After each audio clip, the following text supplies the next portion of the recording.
इसके अलावा शहरों में पॉल्यूशन, खासकर दिल्ली में पॉल्यूशन से लड़ने के लिए इस बजट में सिर्फ 1091 करोड़ रखे गए हैं। ये पिछले साल के 1300 करोड़ के रिवाइज्ड एस्टिमेट से काफी कम है। 2025-26 में पहले ये एलोकेशन 854 करोड़ था, जिसे बाद में बढ़ाकर 1300 करोड़ किया गया, लेकिन इस साल इसे फिर से घटा दिया गया है। इसके अलावा इस बजट से हमें यह भी पता लगता है कि पिछले साल सरकार ने एक्चुअली में कितना पैसा खर्च किया पॉल्यूशन से लड़ने के लिए, और ये नंबर जानकर आप सही में शॉक्ड रह जाएंगे। 2024-25 में सरकार ने पॉल्यूशन से लड़ने के लिए 858 करोड़ रुपीस एलोकेट किए थे, लेकिन इस 858 करोड़ में से सरकार ने सिर्फ 16 करोड़ रुपए खर्च किए, सिर्फ 16 करोड़ रुपीस। यानी कि सरकार के पास पैसा है, लेकिन फिर भी वो उसे खर्च नहीं कर रही है। नियत की कमी है यहां पर। लेकिन इससे भी ज्यादा कंसर्निंग वो बात है जो अब मैं आपको बताऊंगा, क्योंकि वो उस क्राइसिस से डील करती है जो करोड़ों नौजवानों की जिंदगियां डायरेक्टली अफेक्ट कर रही है, अनएम्प्लॉयमेंट क्राइसिस।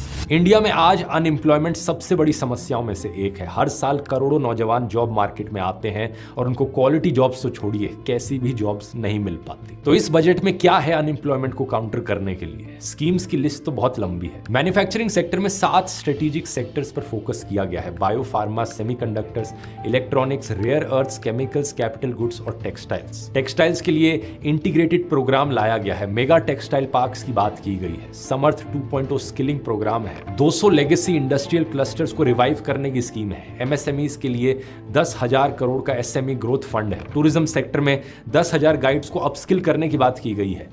खेलो इंडिया मिशन से स्पोर्ट्स में जॉब की बात की गई है। I also propose a pilot scheme for upskilling 10,000 guides in 20 iconic tourist sites. Schemes की कोई कमी नहीं है, लेकिन यहां पर एक बहुत बड़ी प्रॉब्लम है कि ये सारी मेजर्स इनडायरेक्ट है। मतलब इनसे कितनी जॉब्स बनेंगी, किस क्वालिटी की बनेंगी, कब बनेंगी, इसका कोई भी कॉन्क्रीट टारगेट नहीं दिया गया है। देश में हर साल 10 से 12 मिलियन नौजवान जॉब मार्केट में आते हैं, और इस स्केल की एम्प्लॉयमेंट के लिए इस बजट में कोई भी direct large scale employment programme नहीं है। जो टेक्सटाइल्स और एमएसएमई की स्कीम्स अनाउंस की हैं वो अच्छी है, ये मैं मानता हूं, लेकिन इनका इंपैक्ट आने में सालों लगेंगे, जबकि क्राइसिस आज हमें देखने को मिल रही है। एक और अच्छी चीज ये है कि education to employment standing committee बनाने की बात की गई है, लेकिन दिक्कत यहां भी वही है कि कोई कॉन्क्रीट एक्शन नहीं है। ये कमेटी कब अपनी रिकमेंडेशंस देगी, उन पर क्या कब इंप्लीमेंटेशन किया जाएगा, इस सब में सालों लग सकते हैं, और आगे क्या रिजल्ट आएगा कोई भरोसा नहीं।